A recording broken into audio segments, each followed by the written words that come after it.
লক্ষ্যে পৌঁছানো অত্যন্ত কঠিন হয়। কেউ ভাবেন যে কেন এত কঠিন হয়, কেন এত কষ্ট করতে হয় লক্ষ্যে পৌঁছানোর জন্য। এই লক্ষ্য সরলভাবে কেন আমার কাছে চলে আসে না? চলুন আপনাকে একটা কথা বলি, যদি আপনার লক্ষ্য কঠিন না হয় তাহলে তাকে পাওয়া আপনার পক্ষে অসম্ভব হয়ে উঠবে। লক্ষ্যে পৌঁছানোর এই রাস্তায় আপনি যে কড়া রোদের সম্মুখীন হন, যার থেকে আপনি দূরে পালাতে চান, সেই রোদ আপনাকে প্রেরণা যোগায় যে আপনি এগোতে থাকুন। ভাবুন একজন যাত্রী যে কিনা নিজের লক্ষ্যের দিকে যাচ্ছেন, সেই পথে উনি যদি একটু ছায়া পেয়ে যান আর উনি ওখানে বিশ্রাম নেন, তাহলে তার সাথে তার ভাগ্য গভীর নিদ্রায় সেখানে বিলীন হয়ে যায়। তাই পরিশ্রমের করা রোদের থেকে কখনো দূরে পালাবেন না। জীবনে শুধু সামনে এগোতে থাকুন দৃঢ়তার সাথে। আর লক্ষ্য সরল হোক, কঠিন হোক বা অত্যাধিক কঠিন হোক, একটা কথা মনে রাখবেন, যে জীবনের লক্ষ্যে পৌঁছতে পেরেছে সে লক্ষ্য প্রাপ্তির জন্য আফসোস কখনোই করে না। রাধা রাধা। ধৈর্য, এই ধৈর্য কি কোনো গুণ, কোনো অনুভূতি, কোনো দৃষ্টিভঙ্গি? আমার জন্য ধৈর্য এক বাহন। আপনি হয়তো ভাবছেন এ কেমন বাহন? বাহন তো ঘোড়া হতে পারে, হাতি হতে পারে, উটও হতে পারে, কিন্তু ধৈর্যকে বাহন বানানো মানে? চলুন আপনাকে একটা কথা বোঝাই। পৃথিবীতে এমন কোনো বাহন নেই যে তার আরোহীকে আছড়ে ফেলেনি। সেটা উট হোক বা হাতি হোক বা ঘোড়া হোক, চলতে চলতে কখনো নড়বড় করেই বসে। তারপর সেই আরোহী পড়ে কারোর পায়, তারপর পড়ে তার নিজের নজরে। কিন্তু ধৈর্যরূপী বাহন কখনো কাউকে ফেলে না, কখনো না। না সেই আরোহী কারোর পায়ে পড়ে আর না তো নিজের নজরে। কারণ ধৈর্য আপনাকে বিবেক প্রদান করে, বিবেক আপনাকে পরিকল্পনায় সাহায্য করে, আর পরিকল্পনা প্রদান করে আপনাকে শক্তি আপনার লক্ষ্যের দিকে অগ্রসর হওয়া। বুঝলেন? ধৈর্যকে সঙ্গে রাখুন, নিজেকে আরো ধৈর্যশীল করে তুলুন। এই ধৈর্যের সাহায্যে আরোহণ করে দেখুন কিভাবে এই বাহন আপনাকে আপনার গন্তব্যে পৌঁছে দেবে। রাধা রাধা। সংসারে এমন একটা ভ্রান্ত ধারণা রয়েছে যে সবকিছু ভাগ্যের দ্বারা পাওয়া যায়, কিন্তু ভাগ্য, প্রারব্ধ এ তো সকলের জন্যই সমান হয়। এটা তো ব্যক্তির উপরে নির্ভরশীল হয়, তার আকাঙ্ক্ষার উপরে নির্ভরশীল হয়, বাসনার উপরে নির্ভরশীল হয়, স্বভাবের উপরে নির্ভরশীল হয় যে উনি সেটা নিয়ে কি করেন। দেখুন, এই প্রসাদ কিন্তু সকলকেই দেওয়া হয়, কিন্তু তা গ্রহণ করবেন কিভাবে সেটা ব্যক্তির উপরে নির্ভর করে। আপনাকে এক উদাহরণ দিই। যেমন ধরুন, দুজন মানুষকে আমি একটা করে মাটির ডেলা দিলাম, সেটা নিয়ে তারা কি করবেন? একজন মানুষ তার ছোট ছোট ডেলা বানাবেন আর পথযাত্রীদের ওপরে ছুঁড়ে মারবেন, হাসি ঠাট্টা করবেন, তাদের বস্ত্র নোংরা করে দেবেন, সেটাতেই উনি আনন্দ পাবেন। অন্যদিকে দ্বিতীয় ব্যক্তি সেই মাটির ডেলা দিয়েই নিজের জন্য একটা কুঁড়ে ঘর বানাবেন। সেই কুঁড়ে ঘর যা রোদেতে, বৃষ্টিতে, ঝড়ে তাকে সুরক্ষিত রাখবে। অনুভূতি, এই অনুভূতি বদলাতে শিখুন। এই অনুভূতি অত্যন্ত গুরুত্বপূর্ণ। ভালোবাসাতেও এই অনুভূতি হলো অত্যন্ত গুরুত্বপূর্ণ। ভালোবাসা সে বন্ধুর সাথে হোক, মা বাবার সাথে হোক, ভাই বোনের সাথে হোক, স্ত্রীর সাথে হোক, যে কারোর সাথে হোক, মনে রাখবেন এই হলো সেই অনুভূতি যা আপনার ভাগ্য নির্ধারণ করে থাকে। তাহলে আসুন আমার সাথে প্রেমের অনুভূতি নিয়ে বলুন, রাধা রাধা। লক্ষ্য, পথ, আর সাফল্য, এই তিনটেই একে অপরের সাথে জড়িত। কিন্তু অনেকবার মানুষ এদের ঠিকভাবে বুঝতে পারেন না। তারা ভাবেন যে যেরকম লক্ষ্য হবে সেরকমই পথ হবে, সেই মতোই লক্ষ্য কঠিন হলে পথ কঠিন হবে, লক্ষ্য সরল হলে পথও সরল হবে। যদি আপনাকে আসল সত্যের সাথে অবগত করাই, তাহলে দেখবেন সবকিছুই এর উল্টো। লক্ষ্য নিজের পথ বানায় না, পথ সেটাই যেটা আপনি স্বয়ং নির্বাচন করে আপনি নিজে বানান। সেই অনুসারেই আপনি আপনার লক্ষ্যে পৌঁছতে পারবেন। সেই জন্য জীবনে যখনই লক্ষ্যে পৌঁছানোর পথের বিষয়ে আপনি কোনো সিদ্ধান্ত নেবেন, তাহলে তা ভেবে চিন্তে নেবেন, কারণ এই পথ অত্যন্ত গুরুত্বপূর্ণ। পথ যদি শুভ হয়, তাহলে লক্ষ্য আপনা থেকেই শুভ হয়ে যায়। তাহলে আসুন আমার সাথে ভালোবেসে বলুন, রাধা রাধা। ভাগ্য আর কর্ম, এই দুই এমন শব্দ যাকে ঘিরে সমগ্র সংসার। কেউ বলে আমার ভাগ্যে এটা ছিল না, যা পেলে আমার জীবন অন্যরকম হতো। কেউ বলে আমার গত জন্মের কর্ম নিশ্চয়ই এমন ছিল, যে কারণে এই জন্মে এরকম ভাগ্য পেয়েছি আমি।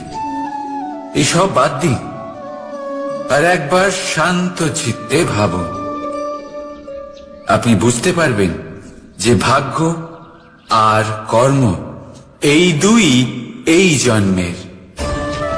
তফাৎ শুধুমাত্র এটাই যে যদি ভাগ্যের কথা বলা হয়, তাহলে আপনি এই ভাগ্যের থেকে যত বেশি আশা করবেন, তত বেশি নিরাশ হবেন আপনি। কারণ এই আশা আপনাকে কর্ম করা থেকে আটকায়। যদি কথা বলা হয় কর্মে, তাহলে নিজের কর্মের প্রতি যত বিশ্বাস রাখবেন, তত বেশি সফলতা আপনার কাছে আসবে।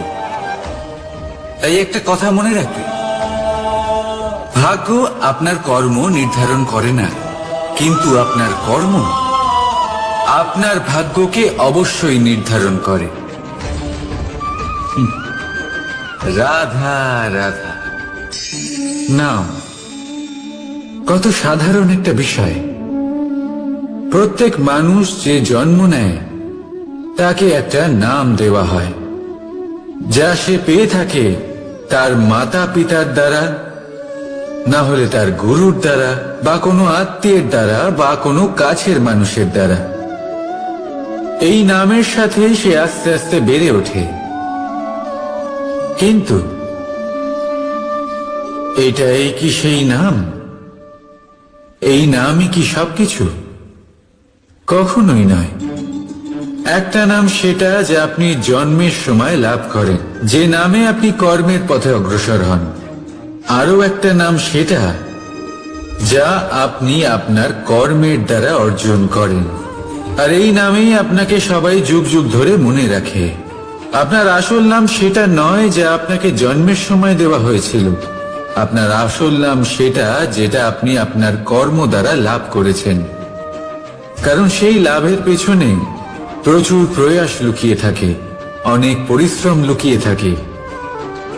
কিন্তু যদি আপনি চান যে মানুষ আপনার নাম মনে রাখে, তাহলে আপনাকে কর্মের পথে অগ্রসর হতেই হবে। শুভ কর্ম করতে হবে, অনর্গল চেষ্টা করে যেতে হবে, মহান কাজ করতে হবে। আর বিশ্বাস করুন, আপনি একটা মহান নামের ফল অবশ্যই লাভ করবেন। রাধা রাধা। আমি এখানে একা এই বনে বসে আছি, বাঁশি বাজাচ্ছি। কার জন্য? কে আছেন এখানে? কেউ নেই। আমার প্রজা, আমার রাজ্য, আমার পরিবার আমার থেকে অনেক দূরে আছেন। আমি এখানে একা এই বনে বসে এই আকাশের এই রঙের, গাছের এই সব ফলের, মাটির সুবাসের আনন্দ উপভোগ করছি। কেন? আমি হলাম দ্বারকাধীশ। এমন কি রাজকীয় বা ভৌতিক সুখ রয়েছে যে আমি ওখানে পেতে পারি না? সবকিছুই পেতে পারি, তাও এখানে বনে একা বসে আছি। কোন সুখ খুঁজে চলেছি? একা থাকার সুখ। আমরা প্রত্যেকদিন অনেক মানুষের সাথে, চিন্তাধারার সাথে, কর্মের সাথে, পরিস্থিতির সাথে, সুখ দুঃখের দ্বারা বেষ্টিত থাকি। জীবনের এই চক্রে আমরা জড়িয়ে পড়তে থাকি। যতই আমরা এই সমস্যার সমাধান করি, আমরা ততই এতে জড়িয়ে পড়ি। আমরা এতটাই জড়িয়ে পড়ি যে যখন আমরা আয়নায় নিজেদের দেখি, তখন আমরা নিজেদের চিনতেই পারি না। এমন মনে হয় যেন আমরা নিজেদের হারিয়ে ফেলেছি। সেই জন্য প্রত্যেক দিন আপনি কিছু সময় নিজের সাথে কাটান একান্তে। এটা অত্যন্ত আবশ্যক। নিজের অস্তিত্বের গভীরে গিয়ে দেখতে শিখুন, নিজেকে বুঝুন। অদ্ভুত শান্তির অনুভূতি হবে। যেমন এই বায়ু, এই বৃক্ষ, এই পুষ্প, এই নিসর্গ, এদের মতো আপনিও কখনো একলা হতে শিখুন। কখনো নিসর্গের একটা অংশ হয়ে দেখুন। এই মন প্রসন্ন হয়ে বলবে, রাধা। একবার একটা শেয়াল বনে বিচরণ করছিল। ও একটা ছোট্ট শাবক দেখতে পেল। ও ভাবলো, আজ একেই আমি খাবার হিসেবে গ্রহণ করব। আশেপাশে দেখলো, কেউ দেখছে না তো? কেউ ছিল না। আর সেই শাবকের ওপর আক্রমণ করলো, যা হলো একটা ঘোর অপরাধ। বনের নিয়ম অনুসারে আপনি কখনোই শাবকের ওপর আক্রমণ করতে পারেন না। তারপর এই খবরটা যখন রাজা সিংহ জানতে পারলেন, সভার আয়োজন করলেন। কিন্তু সেখানে শেয়াল বলল, আমি তো এরকম কিছু করিনি। কিন্তু যদি আপনি এরকম বলেন, কোনো প্রমাণ দিন, এর কোনো সাক্ষী আছে? তখন রাজা সিংহ পেঁচাকে ডেকে পাঠালেন, যে সেই মুহূর্তে বৃক্ষের শাখার ওপর বসেছিল। সে সব কিছু দেখেছিল। পেঁচা সব সত্যি কথা বলল, আর শেয়ালকে মৃত্যুদণ্ড দেয়া হলো। এবার এই কাহিনী আমি আপনাকে কেন শোনালাম? কারণ মানুষও কখনো কখনো এরকম কর্ম করেন যা শিয়াল করেছে। এটা ভাবেন, কেউ দেখছে না যখন, আমি অনুচিত কর্ম করতেই পারি। কিন্তু না, আপনি যাই করুন না কেন, কেউ না কেউ অবশ্যই তা দেখছে। কোনো ব্যক্তি না হলেও কোনো প্রাণী, না হলে কোনো যক্ষ বা দেব বা প্রেত। যদি এনারা কেউ না দেখেন, তাহলে ধরিত্রী মাতা দেখেন, যেখানে দাঁড়িয়ে আপনি সেই কর্ম করছেন, তাই না? তাই একটা কথা সবসময় মনে রাখবেন, কে দেখছেন কে দেখছেন না, সেই বিষয়ে ভাবা ছেড়ে দিন। এটা খুব সহজ কথা। আপনি যদি উচিত কর্ম করেন, উচিত ফল পাবেন। যদি অনুচিত কর্ম করেন, তাহলে আপনি অনুচিত ফল অবশ্যই পাবেন। সেই জন্য উচিত পথে চলতে থাকুন, উচিত কর্ম করতে থাকুন, আর আমার সাথে ভালোবেসে বলুন, রাধা রাধা। বাহ! পুষ্পের সুবাস আমার খুব ভালো লাগে। অত্যন্ত সুন্দর হয় এই পুষ্প। এইভাবে চারিদিকে পুষ্প দেখে মন আনন্দিত হয়ে ওঠে। এবার আপনারা ভেবে দেখুন, আমার চারিদিকে পুষ্প নয়, আগুন আছে। তাহলে কি হবে? আমার শরীর কি জ্বলে যাবে না? অবশ্যই জ্বলবে। শরীরকে কি আগুনের তাপ সহ্য করতে হবে না? অবশ্যই সহ্য করতে হবে। এটাই হলো প্রকৃতির নিয়ম। এই নিয়ম কিন্তু আমরা সবাই জানি, কিন্তু আমাদের মধ্যে বেশিরভাগ মানুষ এই বিভ্রান্তি নিয়ে বাঁচি যে এই যে প্রকৃতির নিয়ম, তা আমার ওপর প্রযোজ্য নয়। তা কিন্তু নয়। আমাদের চতুর্দিকে এই যে নিসর্গ রয়েছে, আমরা তার কতটা ক্ষতি করি সেটা একবার ভেবে দেখুন। আমরা বনাঞ্চল জ্বালিয়ে দিই, বায়ু দূষিত করি, জল দূষিত করি, প্রাণীদের হত্যা আমরা করি। কেন? এই নিসর্গ আমরা নষ্ট করি, যদিও আমরা জানি যে আমরাও হলাম এই নিসর্গেরই অংশ। এবার দেখুন, শরীরের কোনো অংশে যদি আগুন ধরান, আস্তে আস্তে সমস্ত শরীরও জ্বলে যাবে। সেইভাবেই নিসর্গ যদি নষ্ট হয়ে যায়, তাহলে মনুষ্য জাতিও নষ্ট হয়ে যাবে। তাই এই যে নিসর্গ আপনি দেখছেন, এই পুষ্প, এই বৃক্ষ, বায়ু, জল, এদের সকলকে রক্ষা করুন, নষ্ট নয়। মনে রাখবেন, যদি নিসর্গ থাকে মানুষ থাকবে, যদি নিসর্গ থাকে তাহলেই জীবন থাকবে। আসুন আমার সাথে ভালোবেসে বলুন, রাধা রাধা। কারই না পছন্দ বলুন তো? অত্যন্ত সুস্বাদু হয় এই মধু, মিষ্টি খেতে হয় এবং তা শক্তিও প্রদান করে, এবং প্রত্যেকটি মিষ্টি পদার্থের মতোই এতেও খুব তাড়াতাড়ি পিঁপড়ে ধরে যায়। অন্যদিকে যদি নুনকে দেখি, তাহলে বছরের পর বছর রাখলেও এতে পিঁপড়ে ধরে না। এবার যদি কথা বলি বন্ধুত্বের, তাহলে বন্ধুত্ব নুনের মতো হওয়া উচিত, মধুর মতো নয়। যারা সামনে এলে শুধুমাত্র মধুর মধুর কথা বলবে, পরে এতে পিঁপড়ে ধরে যাবে, এটা নুনের মতো হওয়া উচিত। প্রকৃত বন্ধু হলো সে যে সময় এলে পরে আপনার সামনে আপনার প্রকৃত সত্য তুলে ধরবে, তা সে যতই কঠিন হোক না কেন। আপনার দোষ, আপনার অপগুণ, আপনার খামতি আপনাকে বলতে পারবে, যাতে আপনি সেগুলো শুনে মেনে নিয়ে তারপর নিজেকে শুধরোতে পারেন। এটাই হলো প্রকৃত বন্ধুত্ব। কখনো নিজের জীবনের আশেপাশে মন দিয়ে দেখবেন, অনেক সময় এমন মানুষ থাকেন, অনেক বন্ধু থাকেন, যাদের দেখে আমাদের মনে হয় যে এনারা খুব কঠোর, এনাদের কথা খুব কটু।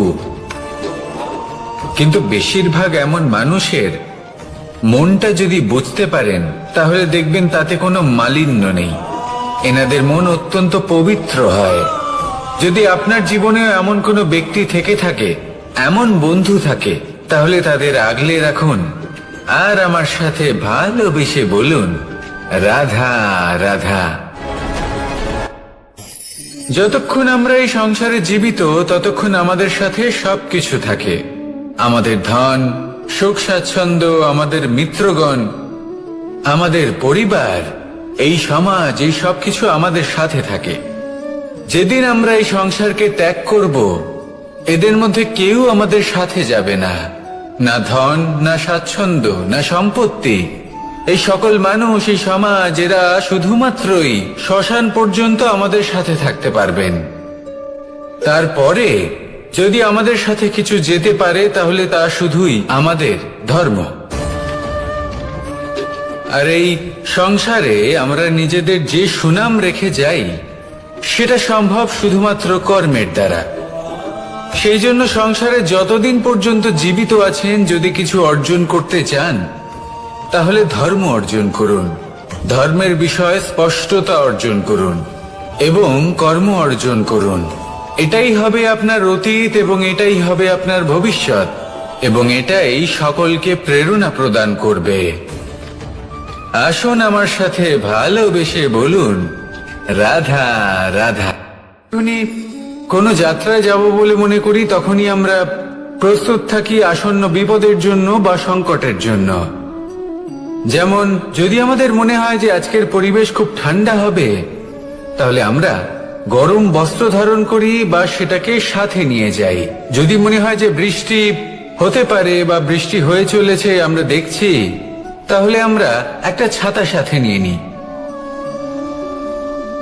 আমরা প্রস্তুত থাকতে চাই এবং এটাই উচিত, এবং সেই কারণেই আমরা যাত্রায় সাফল্য লাভ করি। কিন্তু যদি আমরা কথা বলি জীবনযাত্রা নিয়ে, যা কিনা সব থেকে বেশি গুরুত্বপূর্ণ, তাহলে তার জন্য আমরা পূর্ণরূপে প্রস্তুত থাকি না। আশেপাশের মানুষ, এই সমাজ, আমাদের সাথী, আমাদের মিত্ররা যে কোনো মুহূর্তে বদলে যেতে পারেন। সেই জন্য আমরা নিজেদেরকে কখনো সাবধান করি না, কখনোই নিজেদের প্রস্তুত করি না। আমাদের এটা কখনোই মনে হয় না যে এরকম হতে পারে, আর সেই কারণেই শেষে গিয়ে আমরা অত্যন্ত দুঃখ পাই। একটা অমূল্য শিক্ষা আছে যেটা আমাদের লাভ করা উচিত। সতর্ক থাকা উচিত। এই জীবনযাত্রার জন্য শুধুমাত্র এই পরিবেশের বিষয়ে তথ্য সংগ্রহ করা বা তাকে অনুমান করা এটুকু হলেই চলবে না। আমাদের আশেপাশের মানুষজনকে দেখতে হবে, তাদের স্বভাব পরিস্থিতির ওপর নজর রাখতে হবে। যখন তারা রং পাল্টাচ্ছেন নজর রাখতে হবে, তা অত্যন্ত আবশ্যক। পরিবর্তন আপনার জীবনে অবশ্যম্ভাবী। সঠিকভাবে তার সম্মুখীন হন। আসুন আমার সাথে ভালোবেসে বলুন, রাধা। যদি আমি আমার চোখ বেঁধে কোনো একটা নির্দিষ্ট দিকে নিজের সমস্ত শক্তি প্রয়োগ করে ছুটে যাই, তাহলে কি হবে? আমি কোথাও ধাক্কা খেতে পারি, নিজের ক্ষতি করতে পারি, কোথাও পড়ে যেতে পারি, তাই না? অর্থাৎ এটা নিশ্চিত এই কাজ আমার করা উচিত নয়। কিন্তু আজকের দিনে প্রত্যেকটা মানুষ এই কাজই করছেন, তাই না?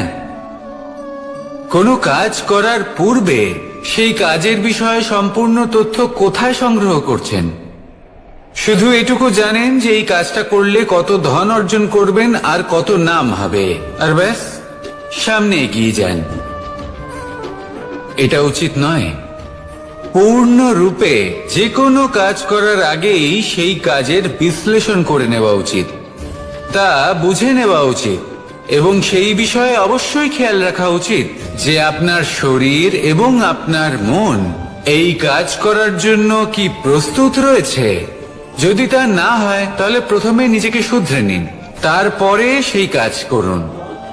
যদি এইভাবে জীবনে সামনে এগোন, তাহলে সাফল্যের সম্ভাবনা জীবনে অনেক বেশি বেড়ে যাবে।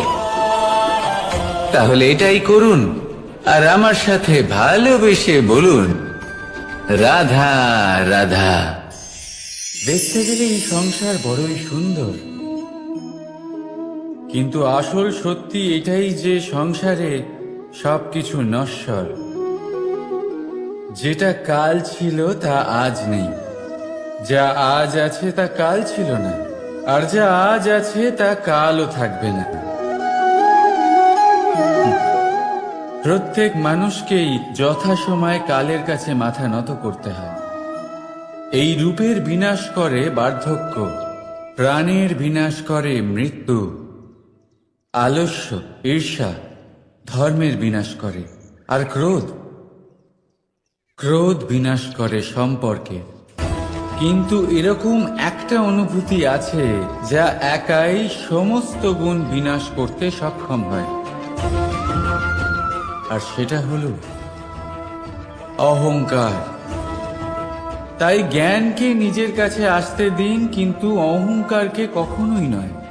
কারণ যদি এই অহংকার আপনার কাছে চলে আসে, তাহলে জীবনে যা কিছু আপনি অর্জন করেছেন, তা সে গুণ হোক বা হোক ধন, সে বন্ধু হোক বা হোক আনন্দ,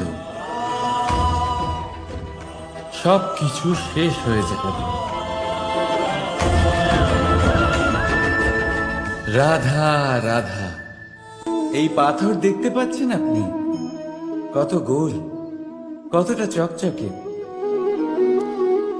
বাচ্চাদের অনেক সময় এটা নিয়ে খেলতে ভালো লাগে, আর কেনই বা লাগবে না? কতটা সুন্দর আর মসৃণ এটা। কিন্তু আপনি কি কখনো ভেবে দেখেছেন এই পাথর আগে কি ছিল?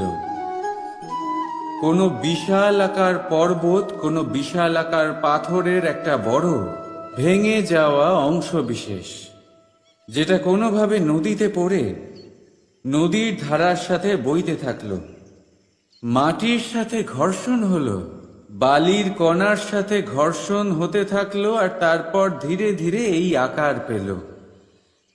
এবার আমরাও এই পাথরের মতোই। তাই মনে রাখবেন, আপনার ব্যক্তিত্ব, আপনার এই স্বরূপ ঈশ্বরের দেওয়া কখনোই নয়। হ্যাঁ, প্রকৃতি অবশ্যই আপনাকে জন্ম দিয়েছেন, কিন্তু আপনি নিজে নিজের ব্যক্তিত্বের রচয়িতা, আর আপনি তা রচনা করেন কঠিন পরিস্থিতির মুখোমুখি হয়ে, সংকটের ধারা পার করে। তাই আপনিও এই পাথরের মতো নিরন্তর চেষ্টা করতে থাকুন। নিজের অস্তিত্ব বজায় রাখুন, এই অস্তিত্বকে মহান করতে থাকুন, আর আমার সাথে ভালোবেসে বলুন, রাধা রাধা। বর্ষাকালে যখন ভয়ানক বৃষ্টি হয়, তীব্র গতিতে যখন হাওয়া চলে, তখন আপনি নিশ্চয়ই দেখেছেন যে পাখিরা, যাদের বাসা মাঝে মাঝে ভেঙে পড়ে, নষ্ট হয়ে যায়। কিন্তু আপনি কি কখনো সেই পাখিদের বিলাপ করতে দেখেছেন? কখনো নয়। যখনই সেই বৃষ্টি থেমে যায়, তারা আবার একটু একটু করে খড়কুটো জোগাড় করে তাদের বাসা বানিয়ে ফেলে। নিজের সংসার সেই রকমই বানিয়ে দেয় যেমন আগে ছিল। এমন কেন? কারণ এই ঝড়ের তাণ্ডবের সাথে সেই পাখিদের কোনো বোঝাপড়া করারই নেই। তারা শুধু সেটাই করতে থাকে যেটা তাদের হাতে আছে, আর সেটাই হলো, আর এটাই হলো সুখী জীবনের মূল মন্ত্র। যেটা আপনার হাতে নেই, তা নিয়ে বিলাপ করে আপনার কোনো লাভ হবে না। মনোসংযোগ তাতেই করুন যা আপনার হাতে রয়েছে। যা বদলে গেছে তাকে আপনি আবার বদলাতে পারবেন না, কিন্তু যা আপনি বদলাতে পারবেন তাতে মনোসংযোগ করুন। এই জীবনে একটু ধনাত্মক হয়ে উঠুন, দেখবেন সব শুভ হবে। রাধা রাধা।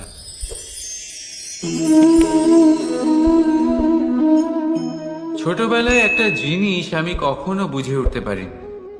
আমি সবসময় আশ্চর্য হয়ে থাকতাম যে এটা কি করে সম্ভব হতে পারে। ব্যাপারটা ছিল এরকম, আমি আমাদের গোয়াল ঘরে দেখতাম ভিন্ন ভিন্ন রং রূপের গাভী।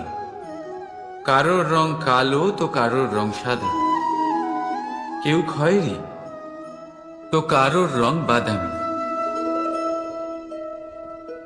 এবার আমি দেখতাম কারোর কারোর শিং বড় তো কারোর এত ছোট যে দেখাই যায় না। কোনো গাভী আকারে ছোট ছিল তো কেউ একটু বড়। কিন্তু যখন সেই সব গাভী দুধ দিত,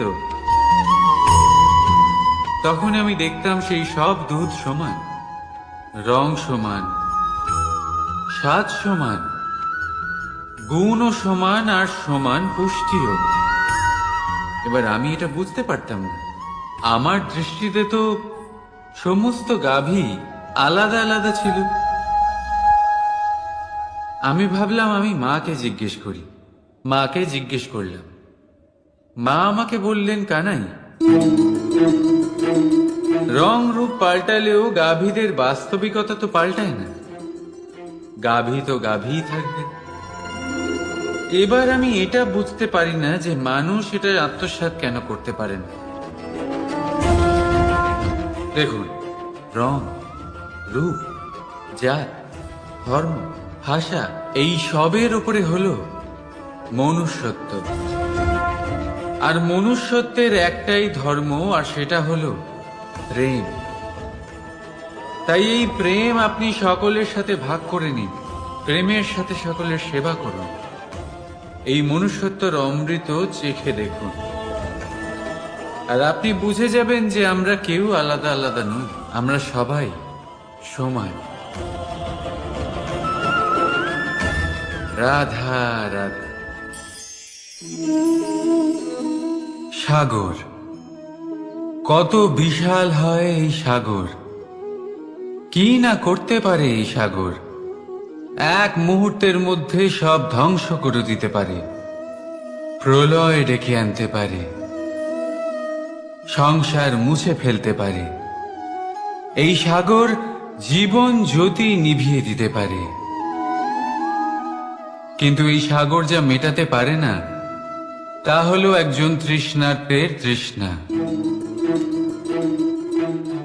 অন্যদিকে এই ঘোড়া, যা এতটাই ছোট যে গোপিনীরা একসঙ্গে অনেকগুলো নিয়ে চলতে পারে, কিন্তু এই ছোট ঘোড়া অনেকের তৃষ্ণা মেটাতে পারে। এবার বলুন, জল সাগরেও আছে, আবার এই ঘড়াতেও। তাহলে পার্থক্য কোথায়? এখানে পার্থক্য হলো তাদের আচরণের মধ্যে। একজন মাটির মধ্যে মিষ্টি জল ধরে রাখে, তো আরেকজন নিজের নোনা জলের আঘাতে যে কাউকে মাটিতে মিশিয়ে দিতে পারে। আপনি কি হতে চাইবেন? সাগরের নোনা জল হয়ে কারোর আশা চূর্ণ বিচূর্ণ করে দিতে, নাকি মিষ্টি জলের ঘড়া হয়ে কারোর তৃষ্ণা মেটাতে? সিদ্ধান্ত আপনার। রাধা রাধা। কতবার এমন হয়, আপনি কোনো কাজ করার জন্য কাউকে দায়িত্ব দেন, কিন্তু সেই ব্যক্তি সেই কাজ সম্পন্ন করতে পারে না, অসম্পূর্ণ রেখে দেয়, অথবা ঠিকভাবে করতে পারে না। এবার এই পরিস্থিতিতে কি হয়? আপনি ক্রুদ্ধ হয়ে যান, তার উপরে আপনি রেগে যান, তাকে তিরস্কার করেন, আর তারপরে সেই কাজ সম্পন্ন করতে আপনি নিজেকেই নিযুক্ত করেন, আর শেষ পর্যন্ত সেই কাজ সম্পন্ন হয়েই যায়। এবার এই বিষয়ে সমস্যা সেই ব্যক্তির চেষ্টায় নয়, সমস্যা আপনি যে সেই ব্যক্তিকে ভরসা করলেন তার ছিল। আমরা অন্যের প্রতি ভরসা করাকে প্রথম পদক্ষেপ বানিয়ে, আর নিজের উপরে বিশ্বাসকে শেষ সম্বল। কিন্তু তার বদলে এটাই হওয়া উচিত যে নিজের উপরে ভরসাকে আমরা প্রথম পদক্ষেপ বানাই, তাকে নিজের সহায় মানতে হবে। যদি আপনি এমন করেন, তাহলে পরিণাম আরো সুখকর, আরো আনন্দদায়ক হবে। তাই মনে রাখবেন, এই সংসারে আপনার সব থেকে বড় ভরসা আর কেউ নেই। এই সংসারে আপনার সব থেকে বড় রক্ষাকর্তা আর কেউ নেই, বরং আপনি নিজেই। রাধা রাধা। আসুন আপনাকে একটা প্রশ্ন করছি, সোনা আর লোহার মধ্যে তফাৎ কি? এবার বেশিরভাগ লোকের উত্তর এটাই হবে যে সোনা বহুমূল্য, সোনার মূল্য লোহার থেকে অনেক বেশি। এটা ঠিক, কিন্তু আমাদের এটা ভোলা ঠিক হবে না যে সোনা আমাদের সাজগোজের কাজে লাগে, আমাদের আরো বেশি সুন্দর দেখায়। অন্যদিকে লোহা সেই সৈনিকদের ঢাল ও তলোয়ার হয়ে তাদের রক্ষা করে, যারা আমাদের প্রাণকে রক্ষা করেন। এই সৈনিক না থাকলে আমাদের প্রাণও থাকবে না। এবারে বলুন, সোনার মূল্য বেশি হওয়াতে কি লোহার মূল্য কমে যায়? কখনোই না। ঠিক সেইভাবে এই জীবনে আপনি যতই চেষ্টা করুন, কিছু না কিছু এমন থেকে যাবে যা আপনি কখনোই পাবেন না, আর সেই কারণে নিজেকে অক্ষম মনে করা অনুচিত। হতে পারে আপনার কাছে সেই গুণ আছে যেটা সংসারে আর কারোর কাছে নেই। সেই গুণটাকে চিনুন, সেটাকে বাড়ান, আর সেটাকে ব্যবহার করুন। তাই মনে রাখবেন, সংসারে প্রত্যেকটা ব্যক্তি বিশেষ হয়, আর এই সংসারে সবাই সবকিছু পায় না। নিজেই দেখে নিন, সোনাকে যে দোকানে সাজিয়ে রাখা হয়, সেই দোকানের তালা লোহা দিয়ে তৈরি হয়। রাধা রাধা। সংসারে সব থেকে বেশি দামি কি, সব থেকে বেশি মূল্যবান কি? কেউ বলবে সোনা, কেউ বলবে রত্ন, কেউ বলবে মুক্ত, কেউ বলবে মানি। এগুলো কতটা মূল্যবান? ধরুন, কিছু সোনার মুদ্রা দিয়ে আমরা মুক্ত কিনতে পারি, কিছু মুক্ত দিয়ে একটা মানিক, কিছু মানিক দিয়ে কিনতে পারি একটা হিরে। কিন্তু এই জগতের সমস্ত ধন খরচ করেও একটা জিনিস আমরা কিনতে পারবো না, আর তা হলো একটা মুহূর্ত। কি হলো, সত্যি সামনে এসে গেল। সত্যি হলো এটাই যে জগতে সব থেকে বেশি মূল্যবান সময় সেই সময় যেটা আমরা এমনি নষ্ট করে দিই অকাজে, কখনো কোনো আশাতে, কখনো শোক করে, কখনো ঘটে যাওয়া দিনের কথা ভেবে, তো কখনো ভবিষ্যতের চিন্তাতে। এই সময়ের সদ্ব্যবহার আমাদের করা উচিত। এই সময়ের সদ্ব্যবহার করে আমাদের ধন অর্জন করা উচিত, মহান কাজ করা উচিত, আমাদের ব্যক্তিত্বকে উদার করা উচিত, ভালো কাজ করা উচিত, সকলের সাথে আনন্দ ভাগ করা উচিত। যদি আমরা এই সংসার থেকে চলেও যাই, তাহলেও সময় আমাদের যেতে দেবে না, এখানেই স্থিত করে রাখবে। কারোর না কারোর জন্য প্রেরণা হয়ে বা কারোর মুখে কৃতজ্ঞতার হাসি ফুটিয়ে। রাধা রাধা। সূর্য এই সংসারে সব থেকে বেশি তেজস্বী, এই সূর্য সব থেকে বেশি উজ্জ্বল, সব থেকে বেশি শক্তিশালী। কিন্তু আপনি কি কখনো সূর্যোদয় দেখেছেন? এই শক্তিশালী সূর্য কিভাবে উদয় হয়? লাল রঙের আভার সাথে, সৌম্যতার সাথে, শান্তির সাথে উদয় হয়। কখনো সূর্যাস্ত দেখেছেন? সেই লাল রঙের আভা, সেই সৌম্যতা, সেই একই শান্তি। আর এটাই একজন মহান ব্যক্তিত্বের গুণ।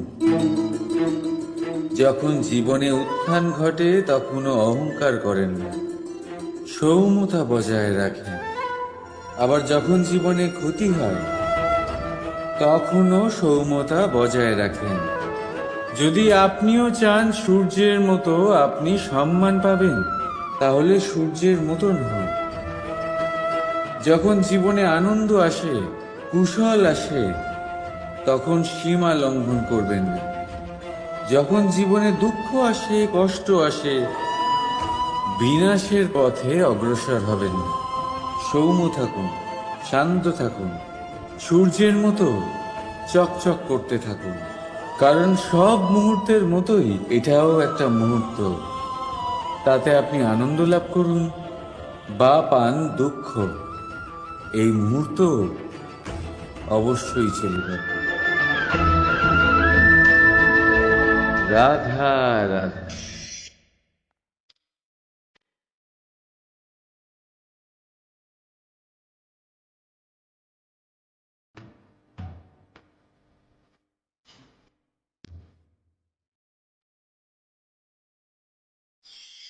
আপনি ওই কথাটা নিশ্চয়ই শুনেছেন, যখন ভগবান একটা দরজা বন্ধ করেন তখন অন্যদিকে অনেক দরজা খুলে দেন।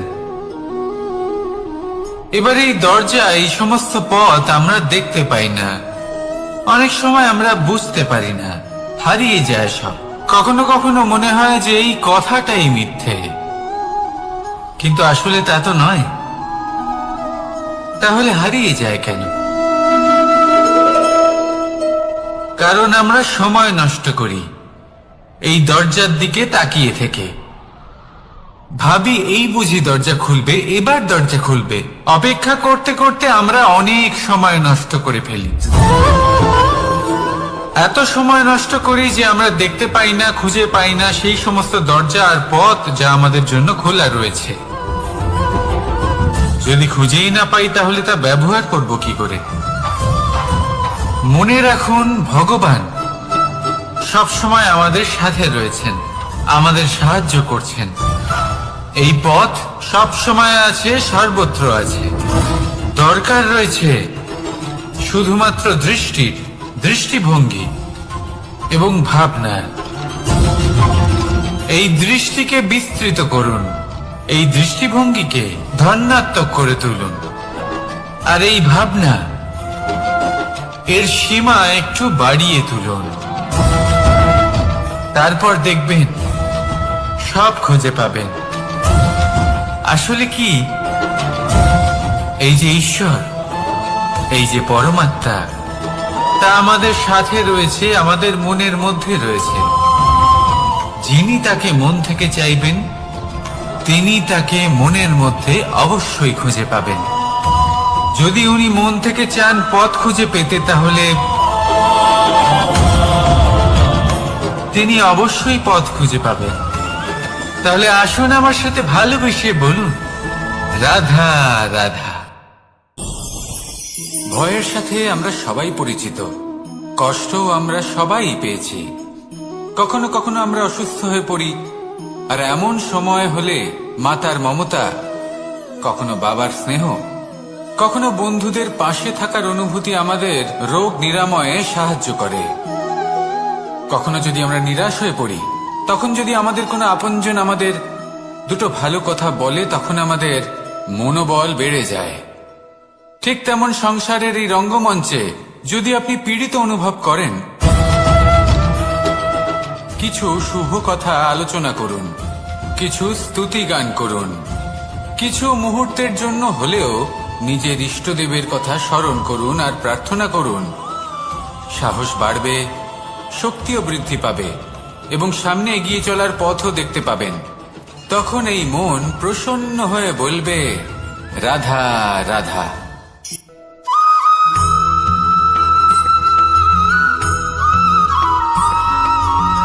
কথায় আছে যে এমন কোনো অক্ষর নেই যার দ্বারা কোনো মন্ত্র হয় না, এমন কোনো বনস্পতি নেই যা নিজেই একটা ঔষধি নয়, পৃথিবীর এমন কোনো ব্যক্তি নেই যার মধ্যে কোনো যোগ্যতা থাকে না। শুধু প্রয়োজন হলো যে ব্যক্তিকে আমরা খুঁজে চলেছি তাকে সঠিকভাবে চিনে নেওয়া। যদি তার যোগ্যতা, তার বিশেষত্ব আমরা বুঝতেই না পারি, তাহলে আর লাভ কি রইল? এই সংসারে এমন অনেক ব্যক্তি রয়েছেন যারা ছোট ছোট অসফলতার কারণে আপনাকে এটা বলে দেবে যে আপনি কোনো কাজের নন, আপনি হলেন মূর্খ, আপনি কিছুই করতে পারবেন না। এইসব কথায় কখনোই বিশ্বাস করবেন না, কারণ আপনি এবং প্রত্যেকটি জীব এই পরমাত্মা এবং এই প্রকৃতির সৃষ্টি, যা অত্যন্ত বিশেষ। যদি আপনাকে উদাহরণ দিই, তাহলে একদিকে আছে তরোয়াল, একটা বড় লম্বা তরোয়াল যার দ্বারা যুদ্ধ করা যায়, জয়লাভ করা যায়।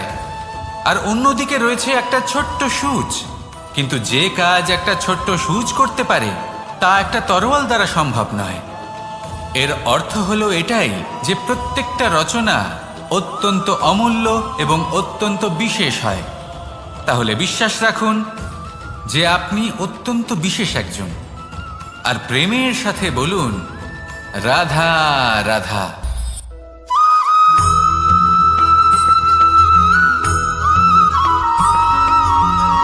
কেউ বলে জীবন খুব ক্ষণস্থায়ী, কেউ বলে জীবন হলো একটা সুন্দর স্বপ্নের মতো, আবার কেউ বলবে জীবন হলো এক কঠোর সত্য।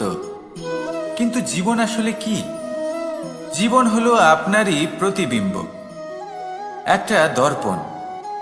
অর্থাৎ আপনি জীবনকে সেইভাবেই পাবেন যেরকম আপনি নিজেকে প্রতিপন্ন করবেন। যদি আপনি দর্পণের দিকে তাকিয়ে হাসেন, তাহলে আপনি সামনে হাসি মুখী দেখতে পাবেন।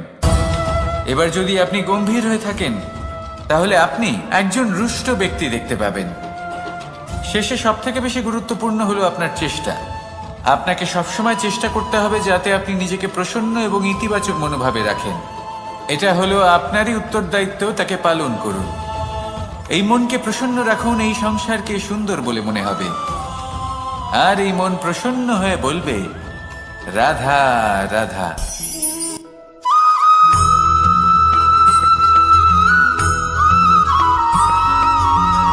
আপনি কখনো কোনো বাজকে নিজের বাসা বানাতে দেখেছেন?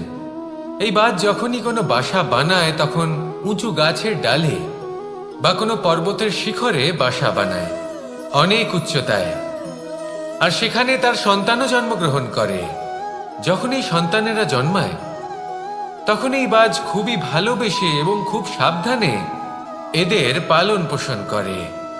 নিজের ঠোঁট দিয়ে তাদের ঠোঁটে খাবার পরিবেশন করে।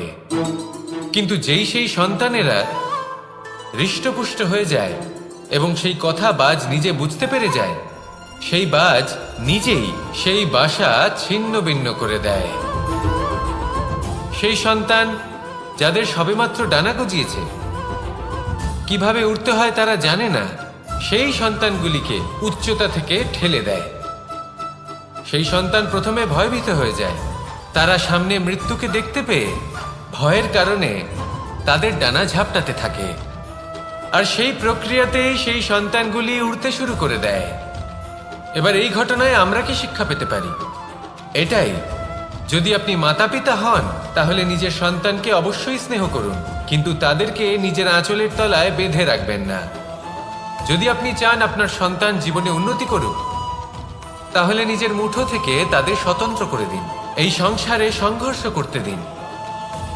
সেই সন্তান নিজেই বুঝতে পারবে যে জন্মের সময় পাওয়া ডানা কি করে ব্যবহার করতে হয়। আর আপনার চোখের সামনে আপনার সন্তান এই আকাশে উড়তে থাকবে। তাহলে আসুন আমার সাথে ভালোবেসে বলুন, রাধা রাধা।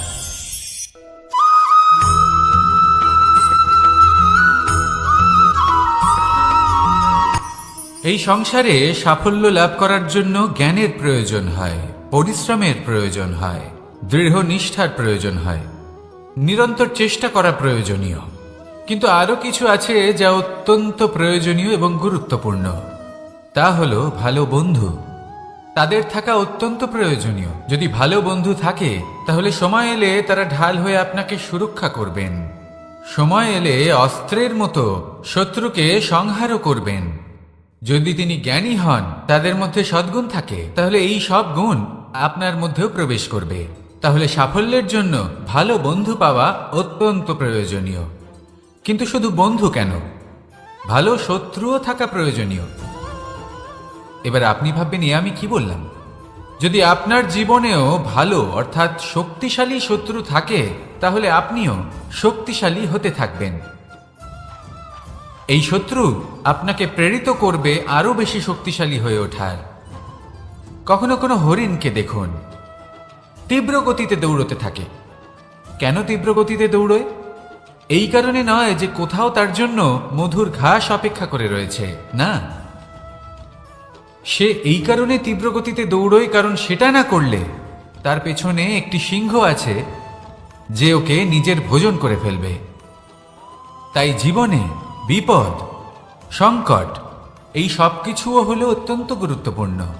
তার সম্মুখীন হতে শিখুন আর আমার সাথে ভালোবেসে বলুন, রাধা রাধা।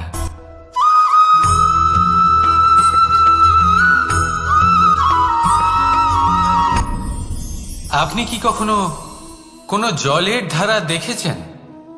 তার সামনে যতই মাটি থাকুক না কেন, যতই কাদা থাকুক না কেন, যখন এই জলের ধারা বইতে আরম্ভ করে দেয়, তাহলে নিজের মনের, নিজের ভাবনার, নিজের জীবনের যত অনাবশ্যক তত্ত্ব আছে, অনুপযোগী অংশ রয়েছে, অর্থাৎ অপরিষ্কার অংশ রয়েছে, তা নিজে থেকেই নির্মল হয়ে উঠবে।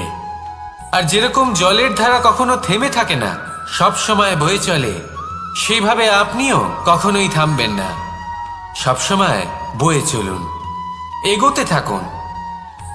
পথে যদি অনেক বিপদ আসে, সমস্যা আসে, থামবেন না, তার উপর নিরন্তর প্রহার করুন, নিরন্তর প্রয়াস করুন আর অগ্রসর হন।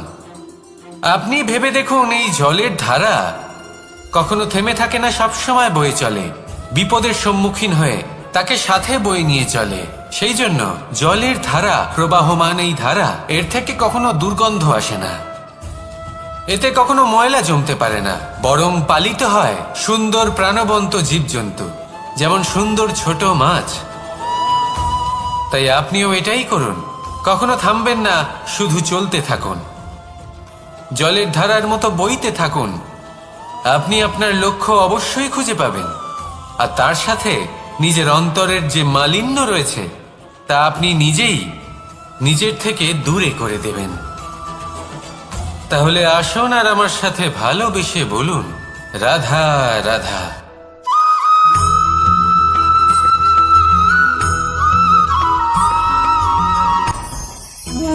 ভোজন। এবার ভোজন সংগ্রহ করার জন্য মানুষ কি না করেন, সব সময় চেষ্টা করতে থাকেন, ফসল উৎপাদনের জন্য অনেক পরিশ্রম করতে থাকেন, কিন্তু অনেক সময় অনেক পরিশ্রম করার পরেও ফসল ভালো উৎপাদন হয় না। এর কারণ কি? কারণ হলো এটাই যে আপনি পরিশ্রম হয়তো অনেক করেছেন, কিন্তু আপনার নজর তো সেই বীজের দিকে ছিলই না যে আপনি রোপণ করেছেন। সেই জন্য সবসময় কোনো বীজ রোপণ করার আগে তাকে পরখ করে দেখুন, তা অত্যন্ত আবশ্যক। আর সেইভাবেই যখনই কোনো কর্মের প্রশ্ন আসে, তাহলে সেখানে শুধুমাত্র পরিশ্রম যথেষ্ট নয়। সেই কাজের প্রতি আপনার কর্তব্য কি, আপনার উদ্দেশ্য কি, সেটা জানা হলো অত্যন্ত গুরুত্বপূর্ণ। তাই কর্ম করুন, কিন্তু সেই কর্মের প্রতি আপনার যা উদ্দেশ্য তার মাহাত্ম্য বুঝতে চেষ্টা করুন। তাহলে আসুন আমার সাথে ভালোবেসে বলুন, রাধা রাধা।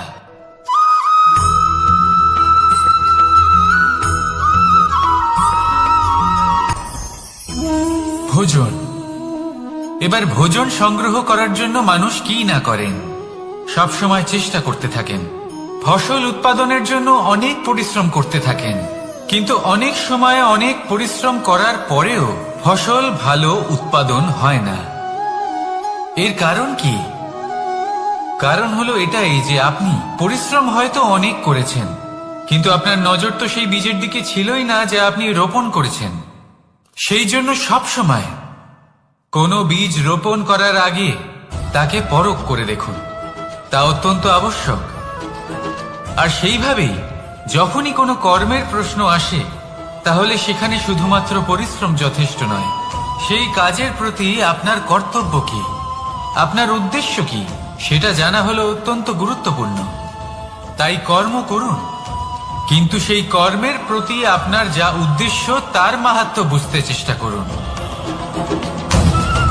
তাহলে আসুন আমার সাথে ভালোবেসে বলুন, রাধা রাধা।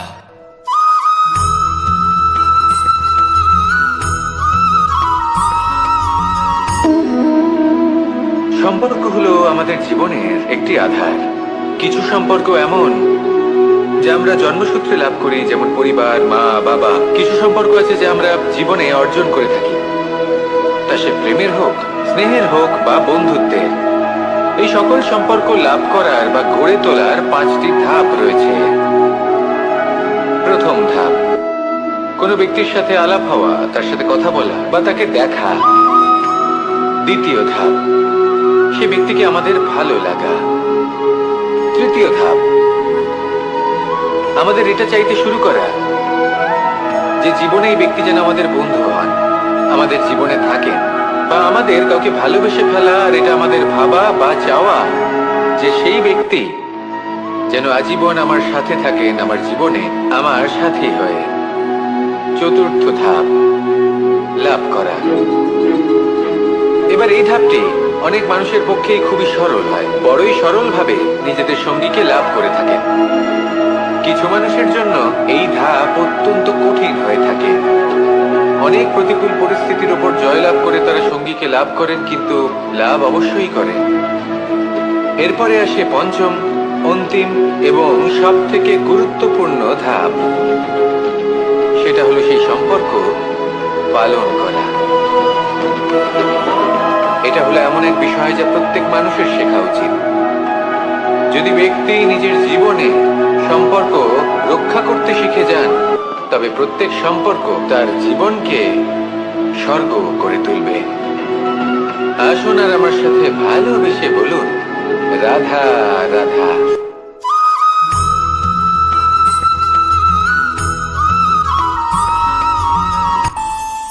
আমাদের মনে যখন কোনো প্রশ্ন ওঠে, কোনো দ্বন্দ্ব জাগে, তখন আমরা যাই আমাদের গুরুর কাছে, আমাদের আরাধ্যের কাছে গিয়ে জিজ্ঞেস করি। এইভাবেই একদিন আমি পৌঁছলাম আমার আরাধ্যের কাছে, আমার মহাদেবের কাছে, আর ওনাকে প্রশ্ন করলাম যে মহাদেব, জীবনে আনন্দ পাওয়ার, উৎসব পালনের, প্রেম ভাগ করে নেবার, জীবনকে উপভোগ করে নেওয়ার সর্বশ্রেষ্ঠ সময় কোনটা? মহাদেব হাসলেন আর উনি বললেন, জীবনে উৎসব পালনের সব থেকে শ্রেষ্ঠ দিন হল মৃত্যুর ঠিক আগের দিনটা। প্রেম ভাগ করে নেওয়ার সব থেকে শ্রেষ্ঠ মুহূর্ত হল মৃত্যুর ঠিক আগের মুহূর্ত। জীবনকে উপভোগ করে নেওয়ার সর্বশ্রেষ্ঠ প্রহর হল মৃত্যুর এক প্রহর পূর্বে। তখন আমি চমকে গেলাম। আমি বললাম, কিন্তু মহাদেব, মৃত্যু তো অনিশ্চিত, আমরা জানিও না কবে আমাদের মৃত্যু হবে। মহাদেব আবার হাসলেন। উনি বললেন যে যদি আমরা এভাবে জীবন কাটাই যে আমরা জীবনের প্রত্যেক দিন, প্রত্যেক মুহূর্ত, প্রত্যেক প্রহর শেষ বলে মনে করি, তাহলে আমাদের সমস্ত জীবন আনন্দের সাথেই অতিবাহিত হবে। কি বলেন?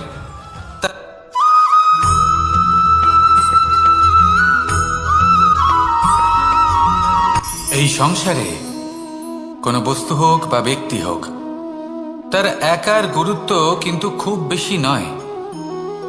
একটা উদাহরণ হিসেবে বৃষ্টির ফোঁটাকে ভেবে দেখুন। যদি একটি বৃষ্টির ফোঁটা হয় তাহলে তার খুব বেশি গুরুত্ব থাকে না, কিন্তু যখন সহস্র বৃষ্টির ফোঁটা মেঘের মধ্যে দিয়ে ঝরে পড়ে, তখন সেটা বর্ষার রূপ ধারণ করে। সেই বর্ষা যা এই প্রকৃতিকে শান্ত করে। সেইভাবেই পাথরের ছোট টুকরো, তার খুব বেশি গুরুত্ব থাকে না, কিন্তু যখন অসংখ্য পাথরের টুকরো একত্রিত হয় তখন তা পর্বতের আকার ধারণ করে। সেইভাবেই কিছু মানুষ যখন একত্রিত হন তখন তৈরি হয় পরিবার, কিছু পরিবার যখন একত্রিত হয় তখন তৈরি হয় সমাজ, যখন অনেক সংখ্যক সমাজ একত্রিত হয় তখন তৈরি হয় রাজ্য। এবার এই রাজ্যের সব থেকে গুরুত্বপূর্ণ ব্যক্তি হতে পারেন রাজা, কিন্তু তাও সেই রাজা একা কিছু করতে পারেন না। যুদ্ধ লড়ার সময় তারও নিজের সৈন্যদলকে প্রয়োজন পড়ে। কিন্তু এই সংসারে এমন একজন ব্যক্তি আছেন যিনি একাই সব কাজ করতে থাকেন, এবং সেই ব্যক্তি হলেন মা। আমাদের জীবনে একজন পিতার ভূমিকা কিন্তু নিঃসন্দেহে অমূল্য, কিন্তু আমাদের সকলের জীবনে যে ভূমিকা একজন মায়ের তা অন্য কারোর থাকে না। একজন মা একাই সন্তানকে বড় করতে পারেন, সংস্কারী করে তুলতে পারেন, তার জন্য পরিশ্রম করেন। আর এত কিছু কাজ করার পরেও তার কাজের জন্য তিনি প্রশংসা অবশ্য পান না। উল্টে যদি সেই সন্তান অনুচিত পথে চালিত হয়, অনুচিত কর্ম করে, তখন সেই মাকেই অপবাদের পাত্র হয়ে উঠতে হয়। আমাদের জীবনে মায়ের যোগদান কতটা সেটা বুঝুন। আপনাকে বড় করে তোলার জন্য উনি কতটা পরিশ্রম করেছেন সেটা বুঝুন। আজ থেকে, এখন থেকে, এই মুহূর্ত থেকে মাকে সম্মান করতে শিখুন। যখন সময় পাবেন, যখন সুযোগ হবে, তখন তার প্রশংসা করুন, ওনারও ভালো লাগবে। আর মায়ের এই মমতার জন্য, তার এই ভূমিকার জন্য আসুন সবাই মিলে আমরা তাকে প্রণাম করি, আর সকলে মিলে ভালোবেসে বলি, রাধা রাধা।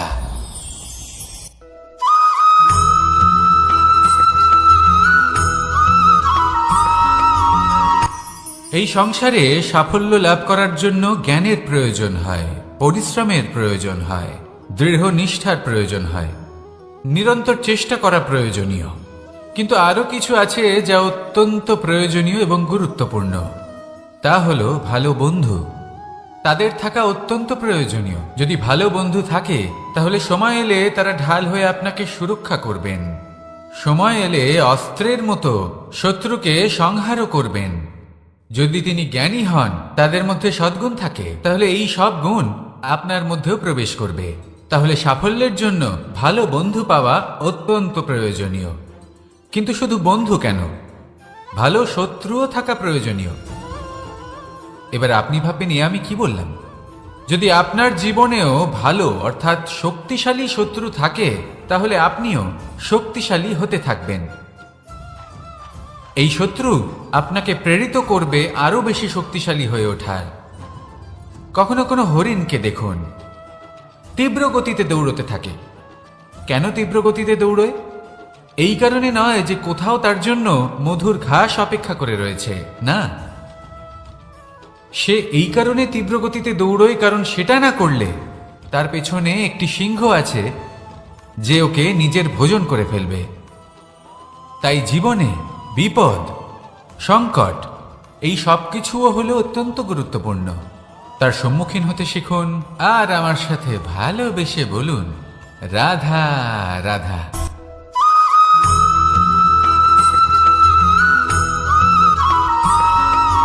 কথায় আছে, প্রত্যেক পুত্র তার পিতার প্রতিচ্ছবি হয়, আর সমস্ত প্রতিচ্ছবি চায় যেন সে তার অস্তিত্ব প্রাপ্ত করতে পারে। পুত্র চায় সে যেন তার পিতার মতো হয়, বা কখনো কখনো তার থেকেও শ্রেষ্ঠ হয়। সেটা কোনো অনুচিত ব্যাপার নয়। অনুচিত তখন হয় যখন পুত্র নিজের পিতার মতো হবার স্বপ্ন পূরণ করতে গিয়ে বা তার থেকেও শ্রেষ্ঠ হওয়ার স্বপ্ন পূরণে অনুচিত পথের আশ্রয় নেয়। কারণ তারপরে সে তার পিতার গুণগুলি আত্মসাৎ করতে চায় না। সে শুধুই এটা চায় যে সংসারের চোখে যেন আমি শ্রেষ্ঠ প্রমাণিত হই। এটা অনুচিত। সংসারে এমন অনেক মানুষ আছেন যারা এই কারণে শ্রেষ্ঠ হওয়ার চেষ্টা করেন যাতে তার পরিবারের তার পিতার সম্মান বৃদ্ধি পায়।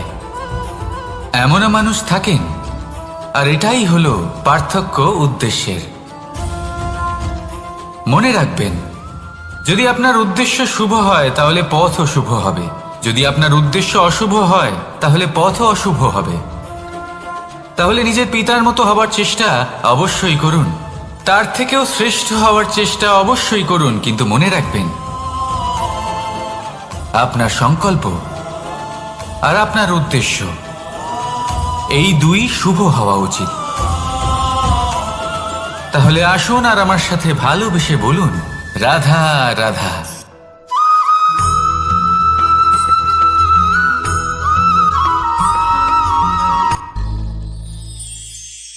শিশিরের বিন্দু পাতার ওপর পড়ে আর তার গায়ে লেগে থাকে।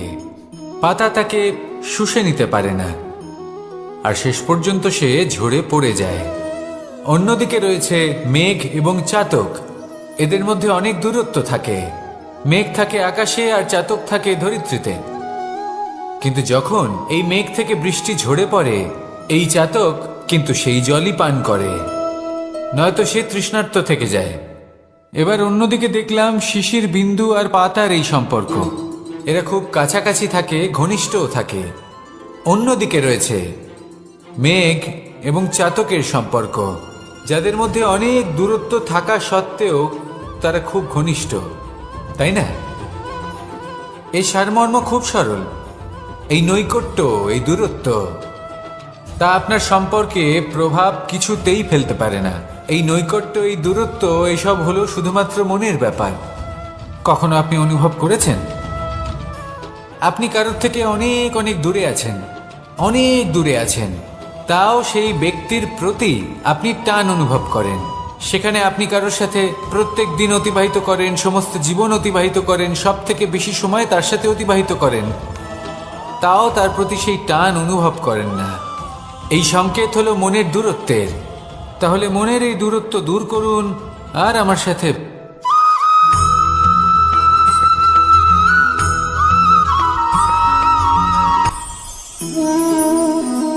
শক্তি এক অত্যন্ত বিচিত্র বস্তু, বা বলতে পারেন অনুভূতি। পিতা সবসময় চান যেন তিনি তার শক্তি পুত্রকে। আসুন আপনাকে সহজে বোঝাই। যদি আপনি সুপাত্র হন আর আপনাকে শক্তি দেওয়া হয়, তাহলে আপনি সেই শক্তির গুরুত্ব বুঝবেন, কোথায় সেই শক্তি প্রয়োগ করা উচিত সেটা বুঝবেন। আর এটা যেহেতু অর্জন করা শক্তি হবে, সেই শক্তির অপব্যবহার হবে না।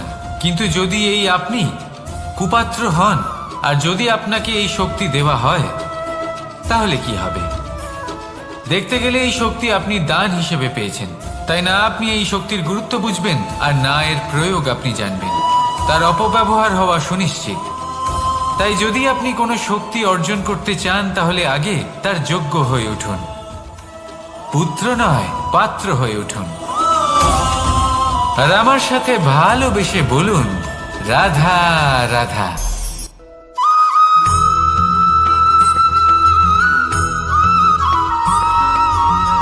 ভালোই, শুধু ওনাদের কঠোর ব্যবহার দেখলে আমরা একটু ভয় পেয়ে যাই।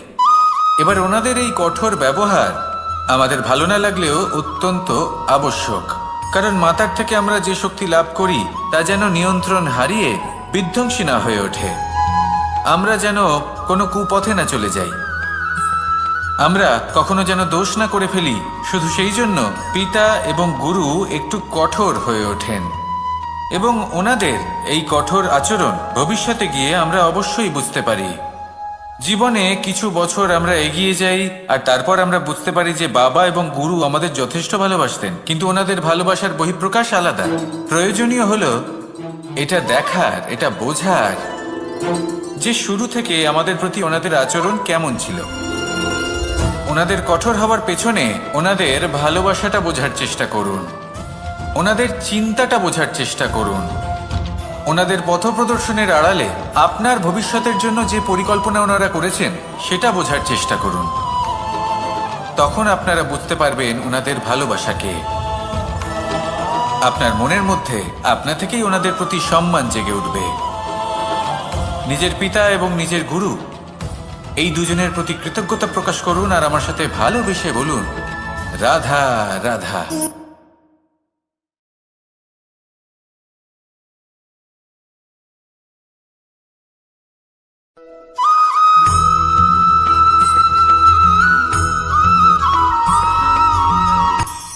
কখনো কোনো বাগানের কোনো বৃক্ষকে দেখেছেন যেখানে সুগন্ধি ফুল থাকে, রসালো ফল থাকে? তখন মন প্রফুল্ল হয়ে ওঠে, মন থেকে সেই বৃক্ষের প্রতি ভালোবাসা জন্মায়। কিন্তু যিনি বাগানের মালিক, শুধুমাত্র তিনিই জানেন যে কিভাবে এই বৃক্ষকে আগলে রাখতে হয়, কিভাবে তার পরিচর্যা করলে এতে সুন্দর সুগন্ধি ফুল হবে, রসালো ফল হবে। কখনো কখনো প্রয়োজনের থেকে বেশি রোদ পেলে এই বৃক্ষগুলি শুকিয়ে যায়, প্রয়োজনের থেকে কম রোদ পেলেও এই বৃক্ষ কিন্তু শুকিয়ে যায়। প্রয়োজনের থেকে কম জল যদি পায় এই বৃক্ষ শুকিয়ে যেতে পারে, প্রয়োজনের থেকে অতিরিক্ত জল যদি পায় তখনও এই বৃক্ষের শিকড়গুলি নষ্ট হয়ে যেতে পারে। এবার এটাই কিন্তু আমাদের সংসারের সাথেও হয়। আমাদের সংসারের সকল প্রতিভাশালী ব্যক্তি, যেমন লেখক, বিচারক, প্রবক্তা, যোদ্ধা, এদের সবার ক্ষেত্রে এই কথাটাই প্রযোজ্য। যদি বেশি প্রশংসা করা হয় তাহলেও এরা হারিয়ে যাবেন। প্রয়োজনের থেকে বেশি যদি নিন্দা করা হয় তখনও তারা নত হয়ে পড়বেন।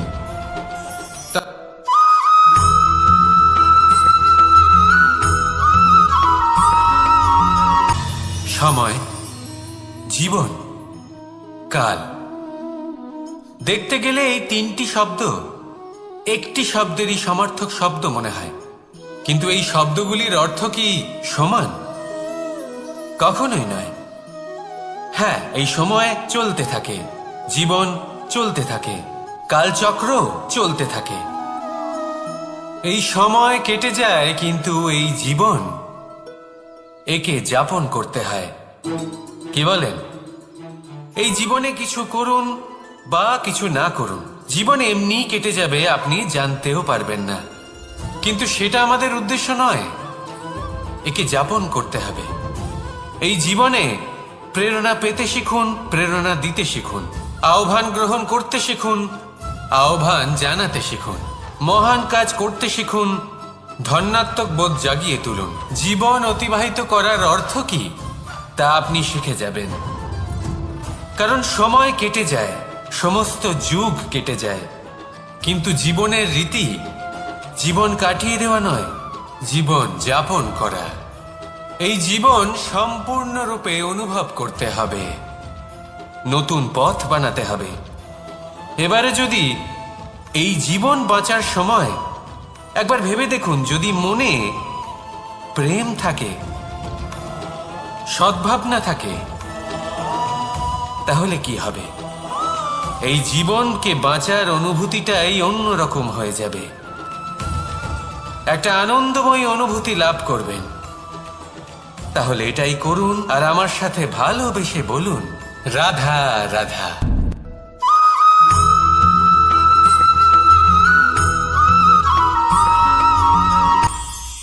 এটা হলো ধান গাছ। এর থেকে যে চাল উৎপন্ন হয় তা মানুষ গ্রহণ করেন।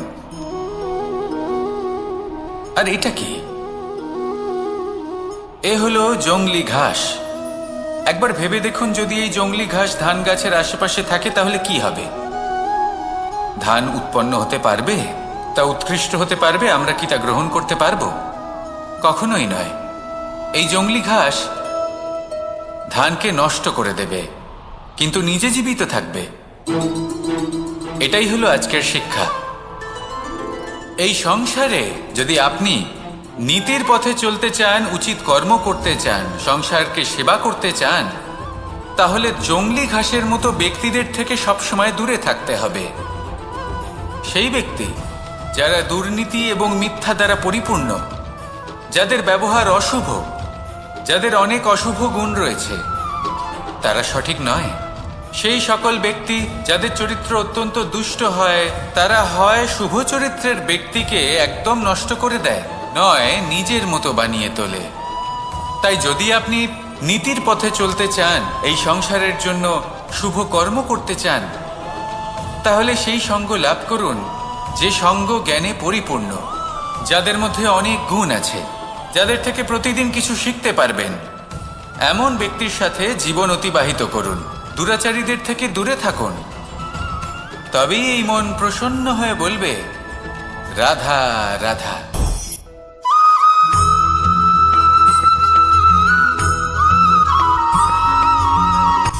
সূচের শেষে একটি ছিদ্র থাকে, যার দ্বারা আমরা এই সুতো পরাতে পারি, আর তারপর সূচের সাহায্যে এই সুতো দিয়ে বস্ত্র সেলাই করা যায়। কিন্তু যদি সুতোটা সোজা করে ধরা না হয়, তাহলে সূচে কখনো এই সুতো পরানোই সম্ভব নয়। যদি এতে কোনো গিঁট পড়ে, তখন তা কখনোই এই ছিদ্র দ্বারা প্রবেশ করা সম্ভব নয়। ঠিক এইভাবেই যদি আপনি কারোর জীবনে প্রবেশ করতে চান, কারোর অন্তরে প্রবেশ করতে চান, তাহলে আপনাকেও সহজ থাকতে হবে। এতে কোনো গিঁট থাকলে চলবে না, অর্থাৎ মনে যাতে কোনো মালিন্য না থাকে, যেন কোনো কুচিন্তা না থাকে। যদি এসব থাকে, তাহলে আপনি কখনো কারোর জীবনে প্রবেশ করতে পারবেন না। আর যদি কোনোভাবে আপনি প্রবেশ করেও যান, তাহলে তার মনে ঘর করতে পারবেন না। নিজেকে এই সুতোর মতন করে তুলুন, সহজ। মনে যেন কোনো কুচিন্তা না থাকে, সবার প্রতি যেন সদ্ভাবনা থাকে, শুভ চিন্তা থাকে। এমনটা করতে থাকুন। এমন একটা দিন আসবে যেদিন এই সমস্ত সংসারের ব্যক্তির মনে আপনি বাস করবেন, আর তখন এই মন প্রসন্ন হয়ে বলবে, রাধা রাধা।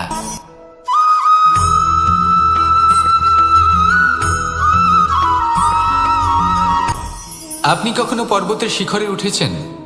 আপনি দেখতে পাবেন পর্বতের পদতলে প্রচুর সুন্দর ফুল রয়েছে, সবুজ বনানী রয়েছে। যত আপনি ওপরে উঠতে থাকবেন, তত ফুল কমতে থাকবে, সবুজ বনানী কমতে থাকবে। আরো কিছুটা ওপরে উঠলে কাঁটা জাতীয় গাছ দেখতে পাবেন, শুকনো গাছ দেখতে পাবেন। আরো যদি ওপরে ওঠেন, তাহলে পাষাণ দেখতে পাবেন। আরো উপরে উঠলে হিমখণ্ড দেখতে পাবেন। এই যে পর্বত, তা মনুষ্য জীবনের সবথেকে উত্তম উদাহরণ। মানুষ যখন সাফল্যের শিখরে পৌঁছতে চান, মহানুভবতার শিখরে পৌঁছতে চান, পথে যত আস্তে আস্তে উপরে উঠতে থাকেন, ততই ভৌতিক বস্তু তার থেকে বিচ্ছিন্ন হতে থাকে। যদি তিনি সেই ভৌতিক বস্তুগুলি ত্যাগ না করতে পারেন, তাহলে কখনোই সেই স্থানে পৌঁছতে পারবেন না। আর মানুষ যদি উচিত ত্যাগ করতে পারেন, পথে অগ্রসর হতে থাকেন, এগোতে থাকেন, তাহলে একদিন না একদিন তিনি মহানুভবতার, জ্ঞানের, সাফল্যের হিমের স্বাদ অবশ্যই লাভ করবেন। মনে রাখবেন, মানব জীবনে ত্যাগ হলো অত্যন্ত গুরুত্বপূর্ণ অংশ। আসুন আমার সাথে ভালোবেসে বলুন, রাধা রাধা।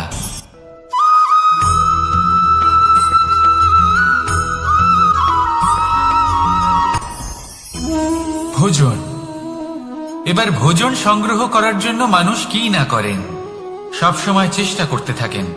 ফসল উৎপাদনের জন্য অনেক পরিশ্রম করতে থাকেন, কিন্তু অনেক সময় অনেক পরিশ্রম করার পরেও ফসল ভালো উৎপাদন হয় না।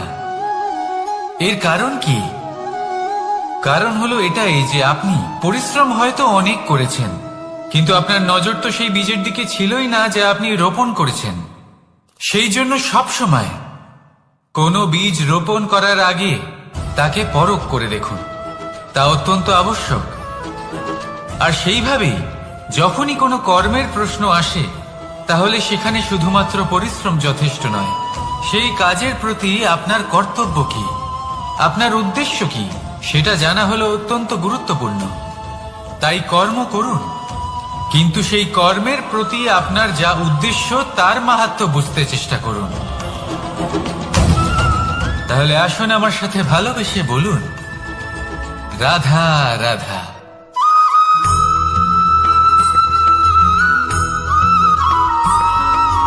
বসন্ত ঋতু, এই সময় মন আনন্দে ভরে থাকে।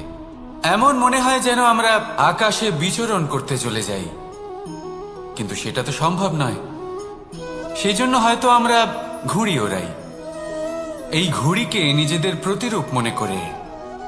এবার অনেক মানুষ আছেন যারা ঘুড়ি ওড়ান, কিন্তু এই কর্মের সারমর্ম কি সেটা কজন বুঝতে পারেন? আপনি এটা মনে করুন যে আপনি হলেন সেই ঘুড়ি, আর এই সুতো যিনি ধরে রয়েছেন তিনি হলেন পরমাত্মা। আর এই সুতো যেখান থেকে শুরু হয় সেই লাটাই হলো আমাদের কর্মচক্র। এবার আপনি নিজেই অনুমান করুন যে এই উড়ান কার ওপর নির্ভরশীল, পরমাত্মার ওপর আর আপনার কর্মের ওপর। যদি পরমাত্মা আপনার হাত ধরে থাকেন, আপনার সাথে থাকেন, যদি আপনি শুভ কর্ম করতে থাকেন, আপনি এই আকাশে উড়তে থাকবেন। কিন্তু কোথাও কোথাও যদি পরমাত্মার সাথে এই বন্ধন ছিন্ন হয়, আপনার কর্মচক্র খারাপ হয়ে যায় বা থেমে যায়, তাহলে আপনার এই ঘুড়ি কেটে যাবে আর দূরে কোনো গাছের ডালে গিয়ে আটকে যাবে। তাই শুধুমাত্র ঘুড়ি ওড়াবেন না, তার থেকে শিখুন, পরমাত্মার সাহচর্যে থাকুন, সবসময় শুভ কর্ম করতে থাকুন আর সবসময় এই আকাশে উড়তে থাকুন। আসুন আর আমার সাথে ভালোবেসে বলুন, রাধা।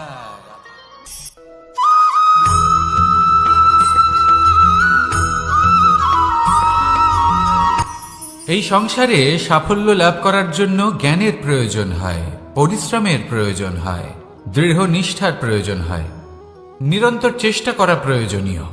কিন্তু আরো কিছু আছে যা অত্যন্ত প্রয়োজনীয় এবং গুরুত্বপূর্ণ। তা হলো ভালো বন্ধু।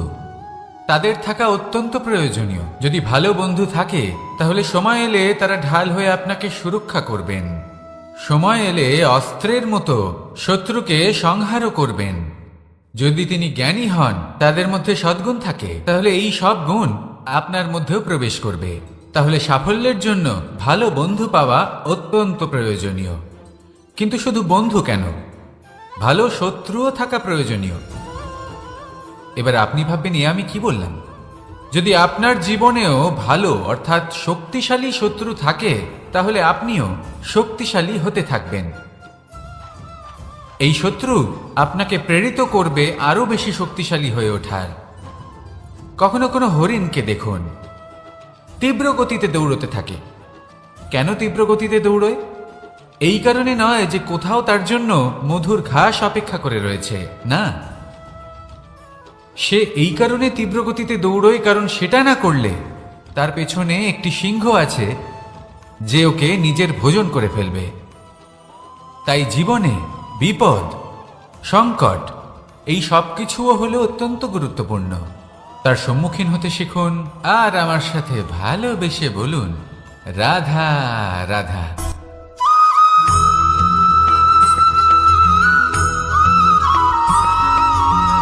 ভালো, শুধু ওনাদের কঠোর ব্যবহার দেখলে আমরা একটু ভয় পেয়ে যাই। এবার ওনাদের এই কঠোর ব্যবহার আমাদের ভালো না লাগলেও অত্যন্ত আবশ্যক, কারণ মাতার থেকে আমরা যে শক্তি লাভ করি তা যেন নিয়ন্ত্রণ হারিয়ে বিধ্বংসী না হয়ে ওঠে। আমরা যেন কোনো কুপথে না চলে যাই, আমরা কখনো যেন দোষ না করে ফেলি।